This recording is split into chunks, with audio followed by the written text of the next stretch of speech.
all these Yep. dreams and hopes and everything you had already made in your mind that did not Yep. occur. And that Yep. is secondary losses that occur in grief that are very, very Sure. common and sometimes take on actually the front seat of your grief.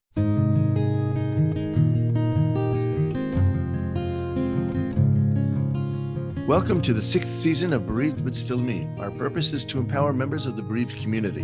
I am Michael Lieben, and the father of 3 children, Idan, Sapir, and Liel. Liel, my youngest daughter, was born with a heart defect, and later she developed autism and epilepsy. Losing her at 15 is what has brought me here to be the host of this program. Here with us today is our guest, Kendra Rinaldi. Kendra is a grief and life transition coach who has experienced grief many times in her life. Some of the most poignant moments were the tragic and sudden death of her sister in 1996, a miscarriage during her first pregnancy in 2006, and her mother's death to pancreatic cancer in 2016. From her experiences, she launched a podcast called Grief, Gratitude, and the Gray in Between in March of 2020. She invites guests to share their journey and how they grew from that experience, many sharing their grief after the death of a loved one and the tools they used in their grief process. She also volunteers at Journey of Hope Grief Support Center and is passionate about helping others who feel alone in their grief and provides grief care and support to the participants. Kendra Rinaldi joins us today in an episode called The Multi-faceted Pictures of Grief in Our Lives. Kendra, thank you for joining us. Oh, thank you so much for having me, Michael. Well, it's always nice to talk to a sister in arms as a podcaster, one to the other. It's always a happy experience. It is odd for me to be on the other side of the It's great, isn't it? the ask of the questions always. Oh, it's great because when it's done, you go home. True. No editing for me today. I can't wait. So thank you for joining us. So we're going to get very serious in about a half a second here. How did you first come to find out that your sister was in an accident? I was 21 at that time, and I was living with my grandmother while I was going to college. I lived in California at that time. My sister lived in the Seattle area and was volunteering in a dance group. And I was about to leave the house. I was waiting in the car for my grandmother to come out. We had a performance we were going to attend. And when she came out, she said my sister's host mom had called and to call her. Well, at that time, back in 1996, I didn't have a cell phone, those times in which you had to use payphone and calling Those card. are the things with the funny dials, right? Yeah, Yes, okay, those things. Yeah, those things that you wait. So when I arrived at the concert venue, I went straight to the payphone and called my sister's host mom. And at that moment, she shared with me that my sister had been in a car accident and that it did not look good. So from there, I just went in and told my grandmother and my aunt and that I needed to leave and go home because my calling card was not working properly and I needed to call my parents to Colombia, which is where they lived. Oh boy. Yeah. So that was how I found out. And then from there on, it was just 2 hours of trying to call like a maniac back home to Colombia and inform my parents about the accident, but they were not responding. And I was alone in my grandma's home where I was living. And in that in between of trying to call my parents to tell them about the accident was when then I got the call of my sister's passing. So I didn't really, so it was all like in a very short period of time, I was alone and it was, a lot of feelings of helplessness in that moment for sure. I think in a way it was almost better that you didn't get through until later, because if you'd gotten through with partial information, everyone would have been out of their minds. But by the time you got through, you already knew. Yeah. So maybe I that was already better. knew. Although if I may share, there was something interesting that happened though, because in that whole time of me trying to get a hold of them and that they weren't home, what happened was that my sister in the group she was in the dance group she was in, there was another girl that was also from Colombia that was in the dance group. So that girl called her parents to tell them of my sister's death. And her parents called my parents and got through first to say our condolences when they did not even know that their daughter had been in a car accident. So in that time period, it was for them, how they found out was in a way that was very tragic per se, because they didn't even know what had just occurred. Mm-hmm. How did you manage your own grief while trying to comfort everybody else who was in that big circle? Oh, wow.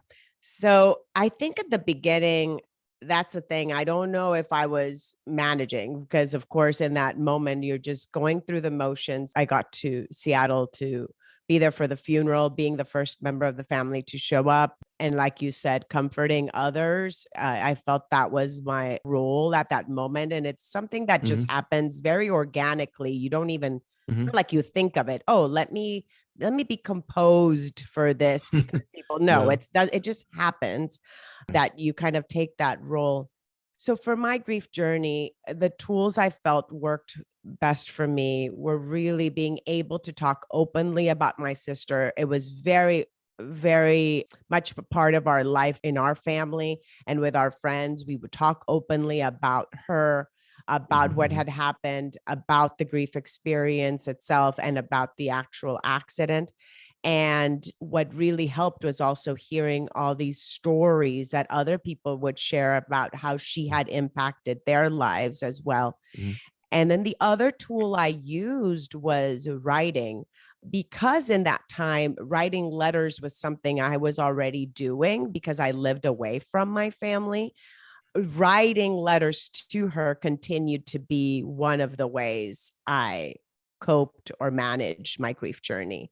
So here was this 21-year-old that's kind of what I did. It was, instead of writing Dear Diary, it was Dear Zorana, this is what happened today. This is how I'm feeling. Those kind of emotions straight to her. Well, you have anticipated my next question. I wanted to know more about your personal relationship with her from both before and after. Did you feel that you were still connected, even though you lost her? And do you still feel connected now, having lost her such a long time ago? I love that question because connection is something that I feel is so important. I feel that just like love doesn't end, I Mm-hmm. feel that connection doesn't end. So, yes, I was really connected. We were only 2 years apart. She was short of being 19 when she died. We were very close, of course, being only 2 years apart and our other siblings being much younger than us. We had a very, very strong bond, of course, with fighting included with that too. Absolutely. Sisters. No, Sisters, you we know, were not just sisters, sisters. not just sisters. All siblings do that.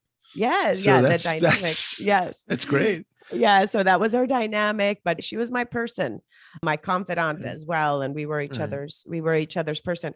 So that did continue. That relationship still continues. Here's 20 something years later. I've lost track of the what year it is even today. But but that relationship continues and the love continues. And so I have children now, and they're familiar with their tia, with their aunt Zorana. So we call her Tia Soris, and so they've always known about her. And I tell them also that we continue praying for her as well. So that's something that I've always encouraged them to do as well. Because once I'm gone, I want prayers to continue for her even when I'm gone. So hopefully my kids can keep on Sure. that Sure. legacy. So Sure. Those prayers, they're for her, but they're, I think, also for you. Yeah. absolutely, absolutely. That's another way of feeling that connection for myself, right? For someone that has that spiritual dynamic or religious dynamic and beliefs, it is important for my own process to say Mhm. those prayers. It just makes me feel more connected as well. Do you still write to her now? Do you still advise with her now? I don't, I just talk. I just talk. It's like I just talk. I can Podcasting. just in my brain, I can just be talking to her. Like it no longer is on paper. I wrote poems too at the beginning of my Hmm. grief journey to her or about my grief. So yeah, but not at this moment. It's kind of changed and shifted as everything does. I totally get that. My father sits on my shoulder often telling me the worst jokes in the world.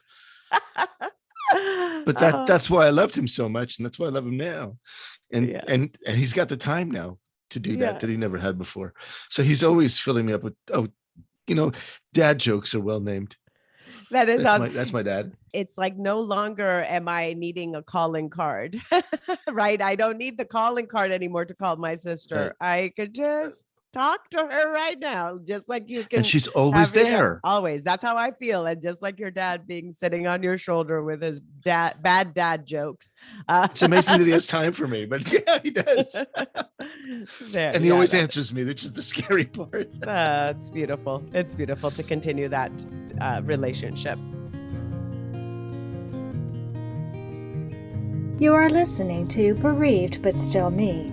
If you have a question or comment that you would like addressed on our program, please send an email to Michael Lieben at michael@bereavedbutstillme.com. That's Michael at bereavedbutstillme.com. This content is not intended to be a substitute for professional medical advice, diagnosis, or treatment. The opinions expressed in the podcast are not those of Hearts Unite the Globe, but of the hosts and guests, and are intended to spark discussion about issues pertaining to congenital heart disease or bereavement. Kendra, let's talk about your miscarriage. We learned at the top of the show that you had a miscarriage in 2006, and we know that it was a very pivotal episode in your life. So tell us more about that.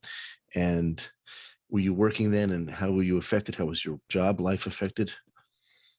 Yes, thank you. The miscarriage, part of the reason I feel that was so pivotal and hard for me was, one, it was my first pregnancy. I worked with children at that time, and everyone already knew I was pregnant when I had the miscarriage. So experiencing that death was something that hit me hard. It was, again, it was the first time since my sister's death that I felt grief as hard again. And at this time, it was also just the first time I was experiencing it with my husband and seeing him in that vulnerable aspect of himself.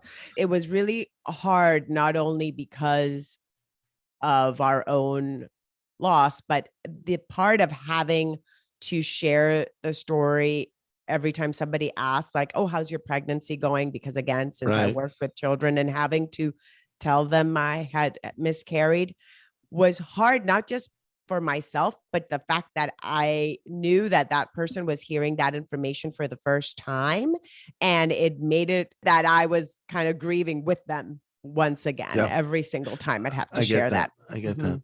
You know, it's not a competition, but we lost our first 3 attempts, and the first one at 5 months.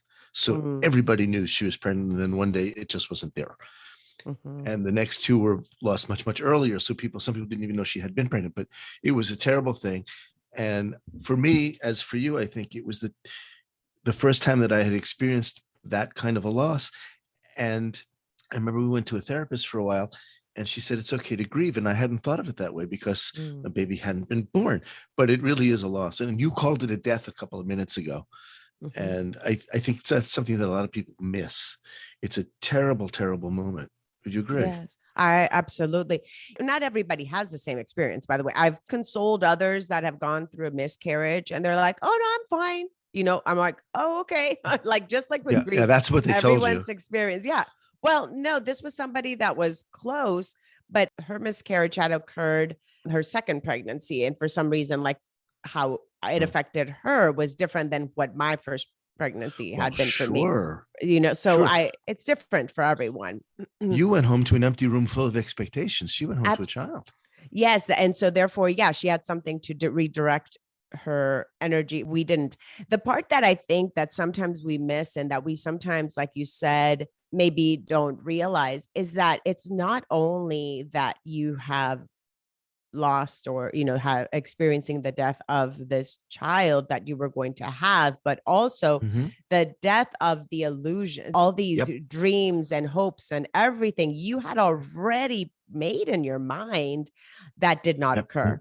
And that is secondary losses that occur in grief that are very, very common, and sometimes take on actually the front seat of your grief. Absolutely. Even more. You were probably looking at cribs. You were probably thinking about carriages, right? You had your eye on some really nice clothes for the baby, right? And then suddenly gone. Names, you've already started talking about names, everything. Yeah, Right. it shifts everything. Yeah, it absolutely does. And, yeah, so and your that was first that one is experience. supposed to be grand, right? And Mm. it didn't happen. Yeah. Yes. And that then ends up creating a ripple effect also later on. Cause then of course, Sure. when we got pregnant, then the second time, then that fear and that Yep. dread is still there and Every day, holding on every every day. day. Yes. So Until you hold a baby in your arms every day as a gift, you have no idea what's coming. absolutely. Yeah. Absolutely. Yeah. I totally relate to that. I had a total of 4. After we had 3 kids, we had a 4th miscarriage. So we could switch seats right now if you want to ask me about it. Sure. Oh, absolutely. We could. We would just need a longer podcast. We would we'll be just fine. need you to be on mine. We just have to take you to mine. I'll be there. Tell your Perfect. listeners I'll be there. Absolutely. Now, I know that you've been a volunteer at Journey of Hope Grief Support Center. Tell me more about that. Yes, if I can share a little bit of why it is. I started volunteering Sure. there was after my mom passed away, which was in 2016. She died of pancreatic cancer. It was a 8-month process. And after her death, it just basically kind of landed on my lap, this opportunity to volunteer at Journey of Hope, which is a local grief support group here in the Dallas, Texas area. But these kind of organizations are everywhere. This one's particularly supports families with children that are grieving.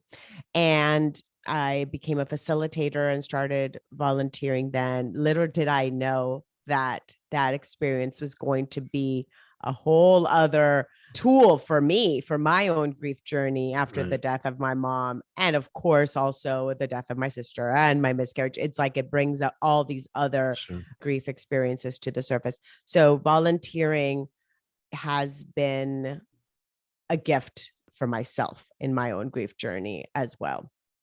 And I've just learned so much about grief in that process and people's stories and just how everyone just really navigates grief so uniquely. We're going to talk more about podcasting later, but one of the things that I found was that doing a podcast, attempting to help others, was secretly or not so secretly helping me tremendously. Did you find that after you had worked with people in grief support and then found yourself grieving, that the direction of who's helping whom sometimes gets a little lost there? Oh, I think that that's the case always when you're serving. Anytime we serve others, regardless of how it is we serve, we do so much more for ourselves in that transaction. The person giving is the one that's receiving the most, I feel. Well, I agree with you. And I think it's a totally selfish thing, but it's a wonderfully good thing. It's meant to feel good. So we do it more. Right? Exactly. It's a win-win. Absolutely. Because we like to be helped. And if helping others is a way to be helped, well, then I'm in, right? Yes. And it always seems to land on the right people. I'm not speaking of myself at all, but I'm speaking of you and other people I've spoken to on this program. The people who I talk with who help other people tend to be really, really good at empathy. They tend to be really good at sharing and losing that directional connection that it goes both ways. Yeah. In the aspect of grief, for example, what I realized as I was facilitating these groups is that people, a lot of times when they've just had a grief experience, when people tell them, oh, I know what you're going through, or I'm sorry for your loss, sometimes those words just kind of don't connect to that because that person does not know what they're going through, right? And has not experienced that loss. When they're in a setting in which others have experienced similar losses, it gives them that connectivity, right? They connect and they know that they're not totally alone in their grief journey and that others are going through something similar. And that, I think, is also another big part that helps in these kind of communities in which people receive this grief support, or like we were talking before, even just in the podcast component, when somebody's listening to someone's story, they don't feel so alone. Even if the person has not experienced the same loss, they've experienced loss and therefore can relate in some shape or form to their loss. If you've enjoyed listening to this program, please visit our website, heartsunitetheglobe.org and make a contribution. This program is a presentation of Hearts Unite the Globe and is part of the Hug Podcast Network. Hearts Unite the Globe is a nonprofit organization devoted to providing resources to the congenital heart defect community to educate, empower, and enrich the lives of our community members. If you would like access to free resources pertaining to the CHD community, please visit our website at congenitalheartdefects.com for information about CHD, hospitals that treat CHD survivors, summer camps for CHD families, and much, much more. Welcome back. We're talking with podcaster Kendra Rinaldi. She's a podcaster. She's a grief coach. She's an all-around really nice person. So Kendra, tell us about how you got into podcasting, something that everybody seems to be doing now. Right. Isn't it interesting? It is just such an amazing platform to be on and so supportive, even just being here with a fellow podcaster support in this journey of sharing through podcasts. The reason I got into creating a podcast, I wanted to have a platform of sharing people's stories. And partly it came back to this part of myself of being so curious to people's journeys, having volunteered a journey of hope and hearing people's stories there. I knew there were more stories I wanted to hear. I just started asking friends like, oh, could you tell me what tools you used to navigate your grief? Yeah. Right. And so initially I thought I was going to have it be more like Facebook lives or things like that. But then the podcast kind of just came naturally. and as I was telling you when we were communicating before with even through a Facebook Messenger that I would leave you voice messages because I'm like, I leave voicemail messages because I'm a podcaster for that reason and not a blogger. I'm not and that's why I called you my sister podcaster, because I hate typing, especially on a phone where you have to make it up. I hate it. You said something remarkably interesting just now. And you said you did a podcast to help other people, but then you said, I wanted to hear stories. So it is kind of self-reflexive. I hope with all my might that I'm helping somebody somewhere, but I know I'm helping me. I need to hear these stories. I want to hear your story and everybody else's story. I need to know that I'm not out there alone. And I've been doing this for 5.5 years. And you know what? There's no shortage of stories. I thought we'd end this in 3 years, and surely by the end of 5, I thought I was done. Here we are. We're still out there. No. There's so many stories, and we were talking about it right before. People relate to something in someone's story. Exactly. And that I feel is just so important. And it would birth during COVID times, so it was perfect because. Even more so when people were feeling so isolated and alone, to be able to connect through these podcasts and these stories was just so pivotal for myself as well as for the guests. Also, I think it's much more personal than, say, radio or television, because you can listen to a podcast anywhere by yourself and someone's talking directly to you. It's a very personal moment in a time when people were craving that personal connection because we were all locked down. Yes, absolutely. Yeah. And you do feel like, the person you are listening when you're hearing their story. My dad is my number one fan. I say he's probably heard all my podcasts. And sometimes he calls me right after he's heard an episode and he wants to know more about the guest. Like, he's like, and so where do they live? Like, he really feels he knows them. It's like, my sister does that. I love her. She writes me an email after every single one. Oh, she could call me. But she writes me an email. I loved it. I learned so much. Your guest was this, your guest was that. It's great. Oh, so wonderful. It just, it kind of is those little taps on the shoulder, right? That we're doing the right thing. We're in the right direction when we get those confirmations. So that's how I felt with the podcast. Which, by the way, leads me to my next question. One of the things that we learned here on this program was everyone talks about post-traumatic stress, but a couple of years ago, I was at a convention. I learned about post-traumatic growth, which means sometimes after a traumatic experience, we change, we grow. This podcast for me is an expression of that. How would you say that that's helped you with your grief and helping others with their grief? Wow. Well, the name of my podcast is Grief, Gratitude, and the Gray in Between. And that part of gratitude comes alongside growth with that. We don't just all of a sudden just are grateful for having gone through something hard. That is not, no. It doesn't just happen like that. It's not just snapping of fingers. There's a lot of gray in between. And within that gray in between, there's a lot of growth. And I feel that things happen for a reason. And even if we never know the reason, and we may never know the why something happened, and we don't have to sometimes know, we can just hold on to, if we have that aspect of faith, hold on to the faith of knowing that something happened and that there is a wisdom behind that. But just that growth that happens within that process is beautiful. I think is part of the nature of a species that is living and breathing. It happens to you're right. Right. So you're absolutely right. Yeah, sure. I've said this a billion times before, and I'll say it again. Human beings are hardwired for happiness. We want to feel good. So when the world throws us a curveball like that, we want to work hard to work out of it. Some people need a little help getting out of it. That's true. And that's where people like you come in. But we want to help others. Others want to be helped. There's no one's going to say, don't help me. Whether they know it or not. They may say, no, don't help me. They may put out those words, but they really mean, please help me. I personally feel like, you asked me before if that connection still continues with my sister now, and 20 something years later, and it does. And I still cry about her not having her. I of course I cry about my mom as well. And with my miscarriage, even mentioning it, when I mentioned it to my kids the first time that they would have had a big brother or sister, that was also just reliving that experience. But it is something that we carry with us, but knowing that we can walk alongside others that have been through something hard, and that who we are now is partly because of something we went through.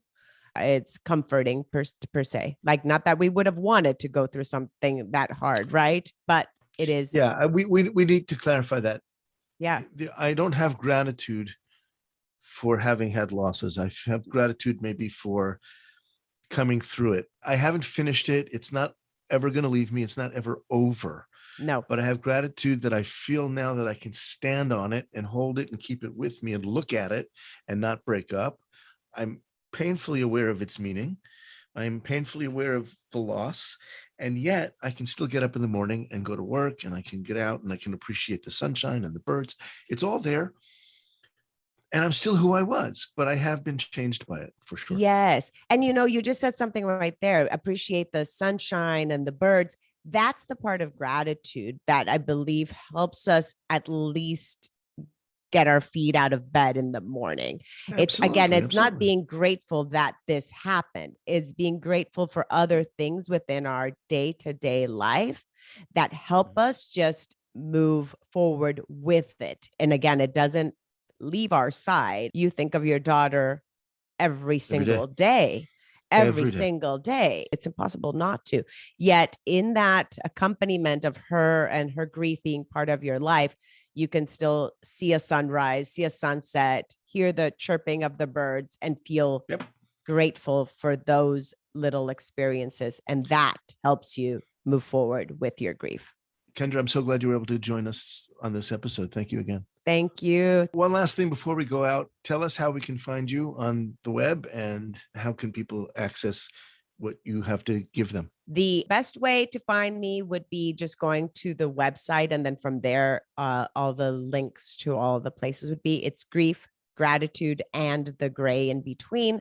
Or you could go to KendraRinaldi.com, and then that can also take you to the website link of the podcast. So either way, KendraRinaldi.com or grief, gratitude, and the gray in between. Well, that sounds simple enough. I hope everybody takes advantage of that. Please check out Kendra's website. I think you will find it more than helpful. That concludes this episode of Bereaved But Still Me. I want to thank Kendra for sharing her experience and her wisdom with us. Please join us at the beginning of the month for a brand new podcast. I'll talk with you soon, but until then, please remember, moving forward is not moving away.